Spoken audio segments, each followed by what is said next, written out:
autores não me habitam, muitos. Mas eu procuro sempre usá-los como cores numa tela, sabe? A arte é minha, mas aí vem aquela voz, que nem você trouxe do Nietzsche, que nem eu trouxe do Foucault, né? Que nem a gente trouxe de Goethe, de Rudolf Steiner e de tantos outros. São vozes, é bonito isso, são São vozes do mundo espiritual. Vozes do mundo espiritual, que diferentemente, mas não tão diferentemente assim, são as vozes que lá no Espiritismo a gente pensa que são de entidades, né? A gente pode ter essas entidades encarnadas nos nossos livros. Então, aquela entidade se aproximou de você e se inspirou. Você pode sim, tudo que você faz, em qualquer coisa, se apequenar a ela, e aí ela vira, né, como lá no Espiritismo fala, um espírito obsessor que te domina de fora, ou você pode fazer composição. Ela pode te inspirar, você pode saber. E o cuidado está justamente em descobrir o teor dessas relações. Acho que o cuidado é chave. Você está se apequenando a esse autor? Esse autor está te dizendo como é o mundo e você, então, está caindo. Não, o mundo é assim porque foi assim que ele disse, né? Ou você está olhando para aquilo que ele falou, respirando com aquilo, percebendo aquilo que você está observando e compondo o seu pensamento, mesmo com a inspiração. Os autores, eles precisam ser nossos aliados, nossos amigos, né? A filosofia não é isso, a amizade. Eu falo que é a nossa turma, eu falo que quando a gente tem uma turma, né? É uma turma, essa é a minha turma, né? Olha só, Nina, outra coisa que eu queria comentar é sobre a questão do outro mundo, né? Então, a vida espiritual ativa pressupõe um contato com outro mundo. Eu queria falar um pouco sobre esse outro mundo.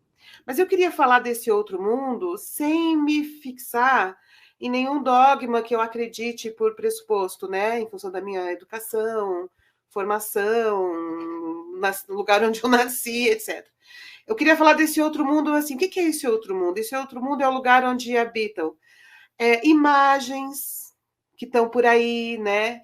Então, há imagens de seres, imagens de animais, imagens de deuses. É um lugar onde habitam palavras, conceitos, né? O conceito de justiça, conceito de amizade, conceito nananã.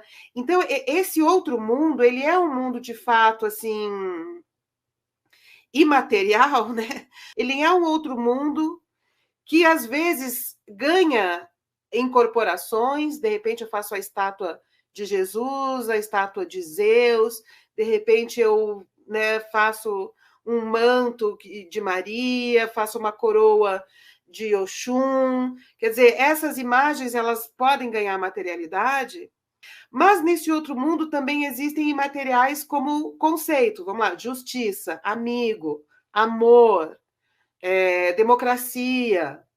Tudo isso também está nesse outro mundo das ideias gerais, ou dos eidolons, no sentido, né, das imagens mesmo. Saber que esse outro mundo não está pronto e acabado, mas que eu também posso modificar o outro mundo.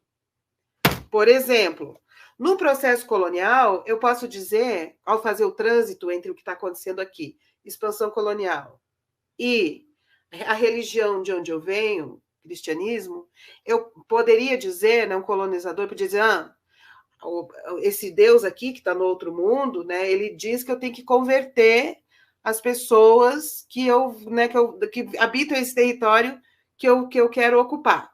Então, Jesus quer isso, que todo mundo só fale dele e de mais ninguém. Um colonizador pode, ao fazer esse trânsito entre o mundo das práticas e o mundo das imagens, dizer isso.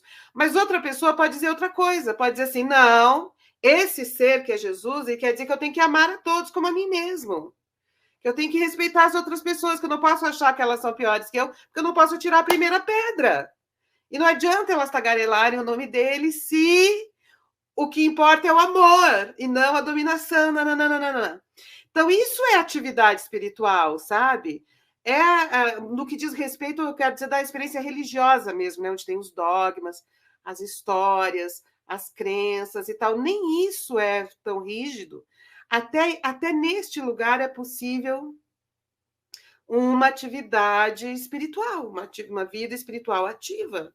Então, é isso mesmo que Jesus quer dizer? E a Nossa Senhora? É isso mesmo? Talvez não seja.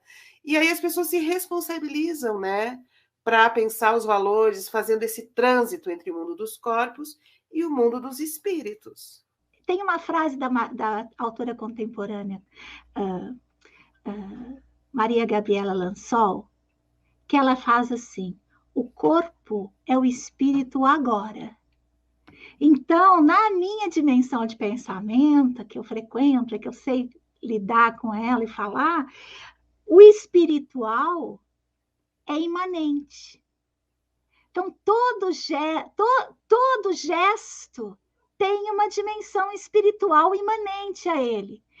Essa dimensão espiritual tem a ver, se a gente fizer uma arqueologia e uma genealogia, ou seja, buscando como aquilo se deu, buscando como aquele modo de agir se deu, se a gente pensar no comportamento, né, que você trouxe aqui o exemplo. Então, o espiritual é junto. E o exercício do cuidado nessa dimensão que eu habito é perceber o espiritual sempre junto. Então, todo o esforço, digamos, cognitivo. Por quê? Porque a gente está aí refém de um certo modo da cognição, que é o modo do intelecto, que divide, que separa, que classifica. Que agora os autores mais contemporâneos vêm querendo introduzir nessa cognição a complexidade, a simultaneidade, a presentificação. Na antroposofia da imanência em especial, o que a gente está tentando é produzir uma cognição que permita perceber o espiritual junto, ou seja, as forças invisíveis que sempre são colocadas separadas das visibilidades, das dizibilidades, elas estão atuando junto. Às vezes essas forças são de elementos físicos, às vezes essas forças são históricas, às vezes essas forças são sociais. A ênfase naquele acontecimento é político, social, a ênfase é histórico, são ênfases, porque está tudo junto. Para a gente entender e falar sobre, a gente construiu uma linguagem que tinha uma realidade toda junta. Impossível, ser tudo junto, então não dá para falar. A gente construiu historicamente uma política de narratividade que corresponde a uma cognição que separa e reduz. Reduz para entender, separa para perceber. E a gente agora, eu acho que enquanto desafio contemporâneo, está aprendendo a fazer isso, observar e depois tentar botar tudo no mesmo caldeirão de novo. Olha, eu estou vendo isso separadinho, mas isso é junto. Olha, estou vendo o aspecto histórico dessa situação, do modo como eu me subjetivei, mas eu estou em outra situação agora. Então, o cuidado de si e do outro também tem a ver com a percepção dessas invisibilidades. Né, de perceber e nominar, como você tem trazido sempre, a questão do enunciado.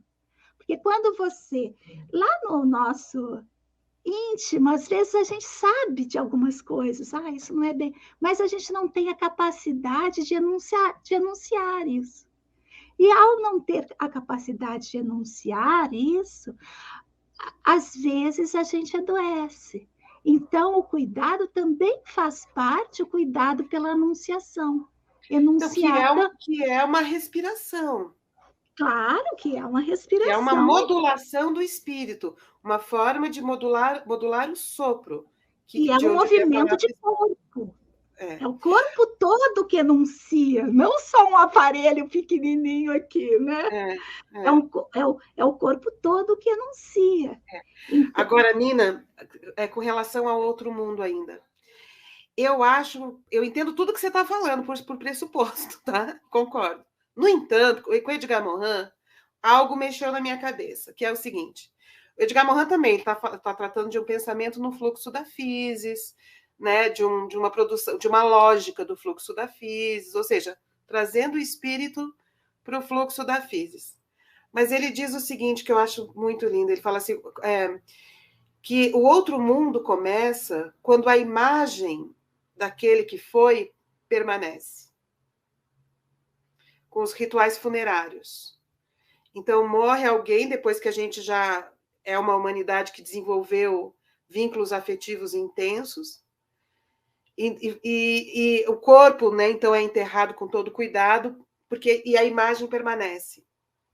Então, essa imagem que permanece, ele fala, essa imagem que permanece na memória, que ela continua viva, ele diz assim, essa imagem continua viva. O corpo morreu, a imagem continua viva. Essa imagem vem nos meus sonhos. Então, Mohan fala, essa imagem, ela habita outro mundo, que é esse mundo da imaginação, e que não é só meu, né? Porque com o tempo ele vai ganhando características coletivas, né? A gente imagina, existem estruturas arquitetônicas, espaciais, coletivas, né? Coletivamente criadas desse outro mundo, né? E é esse outro mundo que cria a ruptura do tempo, assim, que cria um tempo muito louco, que é o tempo da humanidade, né? Com essas imagens, o passado está presente, o futuro é construído agora na imaginação, e a gente não vive mais sem ser nesse tempo um tempo humano, né? olha só, isso é interessante, porque você falou do outro mundo, mas o trouxe para a presença. Exato. É exatamente, apesar de ter anunciado, né, através do Mohan, que existe um outro mundo, ele, ao dizer que existe um outro mundo, ele traz ele para cá. Exato. Aquilo que foi continua vivo. Então, é aqui na imanência. Exato. Então, é exatamente isso. Esse outro mundo é aqui, ele está atuando e produzindo efeitos. Isso que a gente tem que olhar. Porque, às vezes, até vou pegar aqui, eu não sou muito boa nessa questão de exemplos muito grandes, mas aqui, vou pegar o seu. Morreu, enterrou, mas permaneceu. E, às vezes, permanece produzindo efeitos. Com certeza. Pode ser que aquilo que foi, não foi. Para o bem ou para o mal. Não quer dizer que é bom ou que é ruim. Mas permanece produzindo efeitos na realidade. Não só na memória, não só na lembrança, mas conduzindo ao modo como a pessoa vive no mundo, como ela trata os outros. As ideias fazem isso. Então, o mundo espiritual é junto. Não está separado, que você vai numa sessão de alguma religião para entrar em contato. Na minha perspectiva, esse outro mundo é sempre aqui e produz efeitos de realidade.